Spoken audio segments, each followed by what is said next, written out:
I'd say one of the strongest mental frames that has gotten me through my hardest times is thinking this will be the story that I will one day tell. And that means the harder it is, the bigger the dragon, the more epic the story, and by consequence, the more epic the hero. And if you think about the difference between winners and losers, winners define themselves by what they made happen, and losers define themselves by what happened to them. And the difficult part of the lonely chapter is that the Rocky cutscene lasts 90 seconds in the movie and lasts 5 years in reality. The more time you spend alone with yourself, the more time that you will be able to understand who you are. When I mean understand who you are, I'm talking about without any outside interference, without any friends, without any peer pressure of wanting to be like someone else. The more time you spend alone, you're going to figure out, okay, what your purpose is. And I say that because of this. God will talk to you. You start seeking in those moments of not having any outside distractions. What happens is things become clear. Clarity sets in. And you're able to make decisions not based on what you saw that day or what you heard that day or what that person may have said to you. You're able to make decisions based on how you feel internally. Who am I? So going through all, I did it alone. There was no trophy on the wall, the mantle. That trophy's in my brain. No one helped me get there. No one paid my bills. No one did for me. No one ran those miles, lost that weight. Look, I suffered on my own and developed this man who said, it's who I am, man. A very competitive, ultra competitive dude that take it what you want, man. You start putting yourself in situations that suck, you'll find yourself. The superpower of learning to be alone and enjoying it.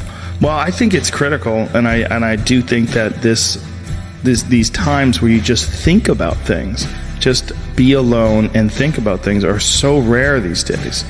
And I think during those rare times is when you really get to understand what you actually believe or don't believe. There is a period in everybody's journey where they are so different because they've started to do new things that they no longer fit in with their old set of friends, but they're not sufficiently developed that they've gained their new set of friends, and they're unsure. Should I go back? Should I lean back into getting a bag in with the boys on a weekend? Is that the highest, way that I can live my life passion forward? Because that's what everybody else does. And all of my friends are taking the piss. Oh, not drinking again. Too good for us, are we? Not going out again this week. Oh, okay. Well, enjoy staying in home and reading. So you're going to feel the pain of being ostracized from the group of friends that you used to have. But you're stuck in this messy middle where you haven't yet worked out who you are on the other side of this. And that lonely chapter that's in the middle is something that I would say almost nobody that I've ever met who has gone from a place where they are to a place where they want to be hasn't gone through. I fought for it because no one gave it to me, because it was just me alone in the gym, me alone in the mirror, me alone in my head. No one did it for me. I worked for it, and I'm never going to let someone else take that from me. There's a process to all this stuff, man. The process starts with, you gotta shut off technology. You gotta go here. So go to that dark place. I call it the dark room, where you're alone. No cell phones, no music. What I mean by that is you have to be quiet in your mind. Get away from people. We love being around people. We love talking. We love parties. It's okay to be alone. It's okay to be unhappy sometimes, man. You by yourself. Very few people want to be alone anymore. They want to be around noise and people, and you can't think. Be alone. Go to that dark space. In that dark space, shut life off for a little bit. Go to a dark place in your mind and figure out what the you want to be. So you gotta go to the truth first. Who are you? Get really accountable and say, okay, who am I? What's the truth about me? Get to that dark place in your mind. Figure out, it may take months, it may take years. Figure out your purpose. Figure out what you want to be in life. You don't know what you want to be because you haven't spent time, real time with yourself.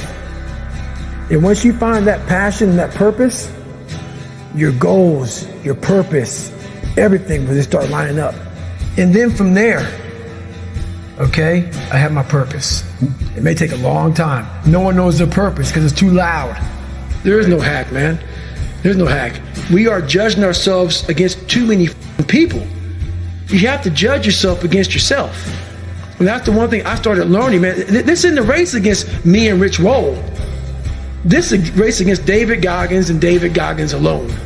And once you can silence all that bullshit, all the outside interference and things that are attracting your mind to everything, you can then start to grow. The one companion that's always going to be with you is yourself.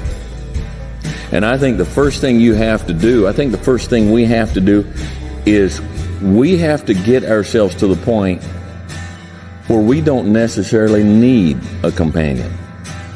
It's not ideal.